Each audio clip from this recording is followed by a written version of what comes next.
പുരാവൃത്തത്തെയും ചരിത്രത്തെയും വർത്തമാന യാഥാർത്ഥ്യങ്ങളുമായി സമന്വയിപ്പിച്ച് ഫാസിസത്തെ ചെറുത്തു തോൽപ്പിക്കുന്ന മാനവികതയുടെ മുഗ്ധലാവണ്യം അവിസ്മരണീയമാണ്. പീഡിപ്പിക്കപ്പെടുന്ന ഏത് ജനതയുടെയും സ്വാതന്ത്ര്യബോധത്തിൻ്റെ പ്രതീകമായി തോന്നിപ്പിക്കുന്ന സുഗന്ധി കൊളംബിയയിൽ നിന്നും കാന്തല്ലൂരിലേക്ക് നടക്കുമ്പോൾ എന്തെന്നില്ലാത്ത ഒരു ത്രിമാനശോഭ അവൾക്ക് അലങ്കാരമായി തീർന്നു. വർത്തമാനകാല രാഷ്ട്രീയവും ഭൂതകാല മിത്തും കൂട്ടിയിണക്കി രാമകൃഷ്ണൻ സുഗന്ധി എന്ന ആണ്ടാൾ ദേവനായിക എഴുതുമ്പോൾ മലയാള നോവൽ ഇന്നോളം കാണാത്തൊരു ഭാവനാ ഭൂപടം നമുക്ക് മുന്നിൽ ചുരുൾ നിവരുകയാണ്.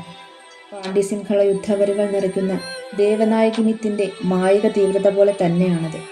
മനുഷ്യാവകാശങ്ങൾ ഓരോന്നായി ധ്വംസിക്കപ്പെടുന്ന ശ്രീലങ്കൻ രാഷ്ട്രീയത്തിൻ്റെ സമകാലിക യാഥാർത്ഥ്യങ്ങളും ശ്രീലങ്കയിൽ തമിഴ് വിമോചന പോരാട്ടത്തിന് നേതൃത്വം നൽകിയ LTTE പോലെയുള്ള അടിമുടി ജനാധിപത്യ വിരുദ്ധവും ഫാസിസ്റ്റ് സ്വഭാവങ്ങൾ ഉള്ളിൽ പേറിയ പുരുഷാധിപത്യ സംഘടനകളുമായിരുന്നുവെന്ന് നോവൽ പറയുന്നു.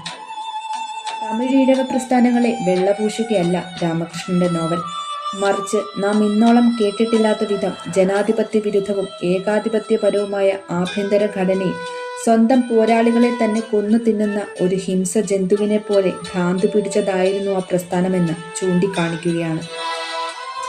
കാലപ്പകർച്ചകൾക്കിടയിലൂടെ ചരിത്രം നടന്നതിൻ്റെ ദൃശ്യഭംഗി ഈ നോവലിൻ്റെ അപൂർവ ചാരുതയായി നമുക്ക് നോക്കിക്കാണാം. അതുല്യനായ ഈ കലാകാരനെ 2017 വയലാർ രാമവർമ്മ സാഹിത്യ അവാർഡ് നൽകി ആദരിക്കുകയും ചെയ്തു.